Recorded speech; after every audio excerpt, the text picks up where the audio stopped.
একজন আপু তার স্টোরি লিখে পাঠিয়েছেন, চলো স্টোরিটা শুনে আসি। আপু লিখেছেন, আমার নাম লামিয়া আর তার নাম সাব্বির। আমাদের পরিচয় হয়েছিল এক রাতে ঠিক 3টার সময় একটি গেমের মধ্যে। ও আমাকে রিকোয়েস্ট পাঠায়, আমিও অ্যাড নেই। তখন ওর সঙ্গে আরেকজন বড় ভাই ছিল। আমরা 3জন মিলে একসঙ্গে আড্ডা দেই। কথা বলতে বলতেই ও আমাকে ফেসবুকে অ্যাড পাঠায়। তখন থেকেই শুরু হয় আমাদের নতুন পরিচয়। সেপ্টেম্বরের 2 তারিখ, সেদিন আমরা অনেকক্ষণ কথা বলছিলাম। ও আমার ছবি চায়, আমিও দিলাম, সেও তার ছবি দিল। তারপর থেকে কথাবার্তা গভীর হতে থাকে আমাদের। ঘন্টার পর ঘন্টা আমরা কথা বলতাম। দিন যায়, রাত যায়, এভাবে 9 দিন কেটে গেল।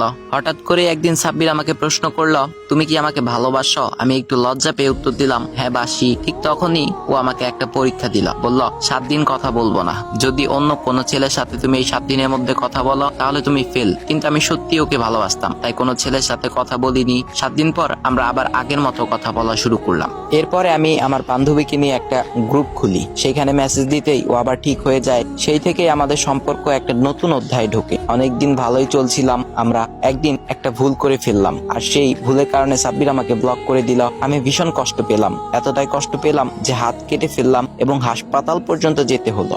9 দিন পরও আমাকে আনব্লক করলো, আবার কথা বলতে শুরু করলো। এরপরও মাঝে মাঝে রাগ করে ব্লক করে দিত, আবার নিজেই আনব্লক করে ফেলতো। আমি জানতাম ও আমাকে ভালোবাসে, কিন্তু মুখে কিছু বলতে পারে না। 2 ডিসেম্বর আমরা প্রথম দেখা করি। অনেকক্ষণ একসঙ্গে সময় কাটাই, তারপর বাসায় চলে আসি। এরপর আমাদের সম্পর্কটা ভালোই চলছিল, কিন্তু ছোটখাটো বিষয় নিয়ে ঝগড়া লেগেই থাকতো। 12 ডিসেম্বর আবার আমরা দেখা করি। তখন আমার মা বাবা দেশের বাইরে ছিলেন, কিন্তু আমাদের সম্পর্ক আর গোপন থাকলো না। আমার পরিবারের কারো কাছে খবরটা পৌঁছে যায়। এরপর থেকে আমার উপর অত্যাচার শুরু হয়। আমার ফোন ভেঙে ফেলা হয়, প্রচন্ড মারধর করা হয়। আজ 15 দিন ধরে এই অবস্থা চলছে। সাব্বির এখন একটা কাজে ঢুকেছে, অনলাইন বেশি থাকতে পারে না, তাই সিম থেকে কল দেয়। সে আমাকে অনেক ভালোবাসে, কোনো মেয়ের সাথে কথা বলে না, আমাকে আগলে রাখার চেষ্টা করে। আমিও তাকে কষ্ট দেই না, বরং সবসময় হাসি খুশি রাখার চেষ্টা করি। হ্যাঁ, আমার পরিবার এখনো মেনে নেয়নি, মাঝে মাঝে আমাকে অনেক কষ্ট দেয়, কিন্তু আমি জানি সাব্বির আমাকে ঠকাবে না। সে সব সময় চায় আমি ভালো থাকি। সে আমাকে না দেখে থাকতে পারে না,